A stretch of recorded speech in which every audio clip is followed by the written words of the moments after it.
Hi hello అందరికీ నమస్కారం. Welcome to our channel rowdy Prema episode 4. Rowdy Prema episode 1, 2, 3 చదివిన తర్వాత చదవండి. కృతిక్ చైర్లో వెనక్కి వాలి కూర్చొని, ఎందుకు ఐషుకి నేను అర్థం కావడం లేదు? ఐషు నన్ను అర్థం చేసుకోవాలంటే ఏం చేయాలి?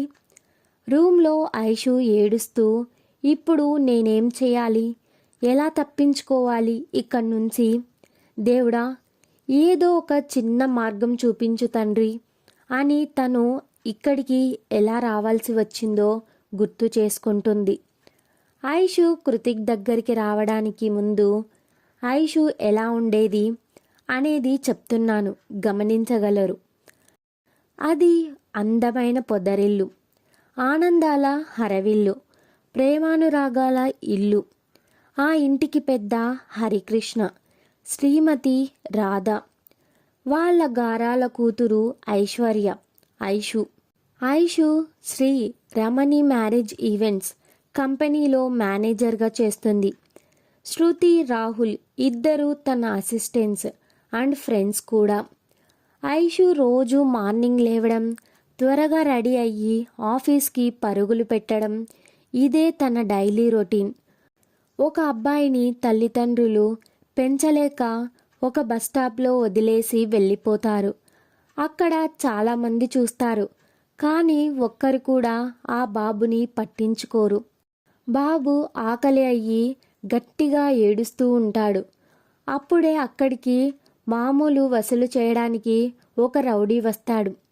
ఆ పిల్లాడి ఏడుపు విని బాబుని చూసి తానే తీసుకొని వెళ్తాడు. ఆ బాబుని తనే పెంచుకుంటాడు. ఆ బాబుకి బాయ్ ఏది చెప్తే అదే వేదంలా పాటిస్తాడు. ఆ పిల్లవాడు పెరిగి పెద్దవాడు అయ్యాడు. ఆ అబ్బాయికి జాలి, కరుణ, ప్రేమ అనే మాటలు అస్సలు తెలియదు. తనకి ఏదైనా నచ్చితే అది అతనికే కావాలి.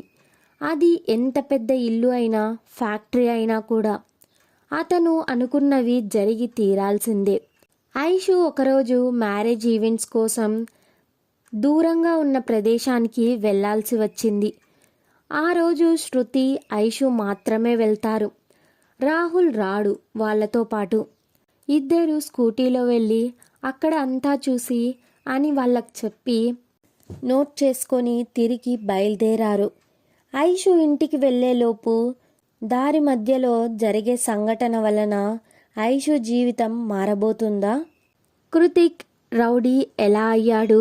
Story is continue. Wait for the episode 5. Subscribe to our channel. Thanks for watching.